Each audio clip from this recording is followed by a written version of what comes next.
আমাদের আগের যে বিষয়টা হতো যে ইসলামী ফোবিক একটা যে সোসাইটি তৈরি করে রাখছিল, যে কুষ্টিয়া ইসলামিক ইউনিভার্সিটি বলতেও মাঝে মাঝে আমাদের একটা হচ্ছে সীমাবদ্ধতা কাজ করত। আর চাকরির ক্ষেত্রে এমনও হয়েছে ভাইবা বোর্ড থেকে কুষ্টিয়া ইসলামিক ইউনিভার্সিটিকে একটা সর্বোচ্চ মাদ্রাসা হিসাবে দেখা যাইত। আমরা নাহিদ সবই বলেছে, আমি সর্বশেষ একটা কথাই বলবো, আপনারা এখানে যারা আছেন আপনারা সবাই শিক্ষিত মানুষ, আপনারা সবাই শিক্ষিত মানুষ, বিশ্ববিদ্যালয়ে পড়ুয়া, আপনারা অনেক শিক্ষার্থীকে পিছনে ফেলে আজকে আপনারা হচ্ছেন কুষ্টিয়া ইসলামিক ইউনিভার্সিটিতে পড়ছেন। আপনাদের কাছে একটা অনুরোধ করব, একটা সিটের বিনিময়ে, একটু ভালো রেজাল্টের বিনিময়ে নিজের মেরুদণ্ডটাকে বিক্রি করে দিয়ে আমরা আর ওই বাংলাদেশে ফিরে যেতে চাই না, যেই বাংলাদেশে একটা স্ট্যাটাস দিলে রাতের বেলা আবার হচ্ছে রুম থেকে সিনিয়ররা ডেকে নিয়ে গিয়ে হচ্ছে এই স্ট্যাটাসটা দিলে দেওয়াই হল থেকে হচ্ছে বের করে দেওয়ার ঘটনা।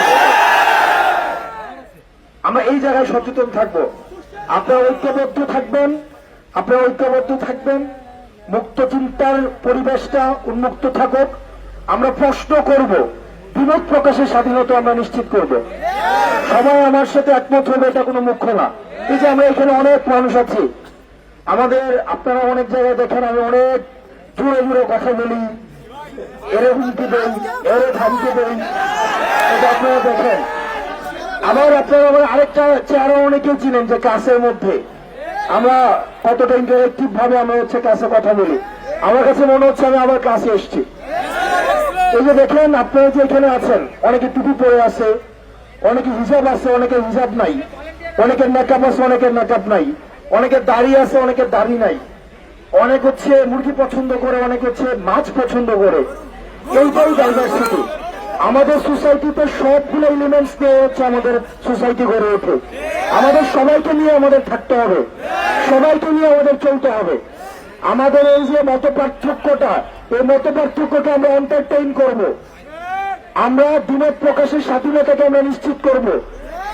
শুধুমাত্র আমাদের সমাজে অ্যাক্সেস থাকবে না শুধুমাত্র ফেসিবাদ, আমাদের সমাজে অ্যাক্সেস থাকবে না আমাদের মত প্রকাশের স্বাধীনতাকে যে রুদ্ধ করতে চায় তাদের সোসাইটিতে অ্যাক্সেস থাকবে না। যারা নিকাপের যেমন স্বাধীনতা থাকবে, আবার কেউ যদি নিকাপ না করতে চায় সেটার স্বাধীনতা আমাদের সমাজে থাকতে হবে। প্রিয় কুষ্টিয়া ইসলামিক বিশ্ববিদ্যালয়ের ছাত্ররা, আপনাদের সাথে আমাদের লড়াইয়ে, আমাদের সংগ্রামে, আমাদের হচ্ছে পরবর্তী বাংলাদেশ বিনির্মাণে আপনাদের সাথে আমাদের দেখা হবে। কারণ আমরা জানি আপনাদের প্রশ্নের ঊর্ধ্বে আমরা উঠতে পারবো না। কারণ আপনারা এমন একটা প্রজন্ম, যেই প্রজন্ম আর কোন নেতা, আমরা মাঝে মাঝে বলি আমরা খুব ভুল সময়ে রাজনীতিতে আসছি। কারণ সেই সময় আমরা রাজনীতিতে আসছি, কারণ এই সময় প্রত্যেকটা মোবাইল একটা মিডিয়া। সুতরাং এখন যেভাবে আমরা মিডিয়াকে কিছু গত 2-3 দিন আগে মিডিয়াকে আমরা চ্যালেঞ্জ করছিলাম, ওদের হাজার হাজার কোটি টাকার ইনভেস্টমেন্ট, কিন্তু আমাদের 12,000 টাকার একটা মোবাইল আমাদের সামনে কিন্তু ওরা দাঁড়াইতে পারে নাই। ওরা আজকে দুঃখ প্রকাশ করে আজকে বিবৃতি দিছে। আমরা এক একটা মানুষ, এক একটা মিডিয়া, আমরা এক একটা মানুষ, এক একটা হচ্ছে সাংবাদিক, আমরা এক একটা মানুষ, এক একটা প্রশ্নকর্তা। সুতরাং আমি 2 জনের চোখ ফাঁকি দিতে পারবো, 10 জনের চোখ ফাঁকি দিতে পারবো, কিন্তু আপনাদের 100 জনের 200 জন চোখ ফাঁকি দেওয়ার ক্ষমতা আমার নাই। সুতরাং রাজনীতি, আমরা বলেছিলাম যে রাজনীতি আমরা রাজনীতিবিদদের জন্য কঠিন বানিয়ে দিব, এবং সেটা আমরা করতে পেরেছি। ইসলামিক বিশ্ববিদ্যালয়ের শিক্ষার্থীরা অনেকে আছে আমার ছাত্র, আপনারা ভালো থাকবেন। এবং আমাদের দিন শেষে আমরা জুলাই সনদের জন্য আমরা 3 আগস্ট আবার শহীদ মিনারে মিলিত করব। এবং সেই দিন এই যেভাবে আঙুল উঠিয়ে আমি যেভাবে কথা বলি আর কি, এখন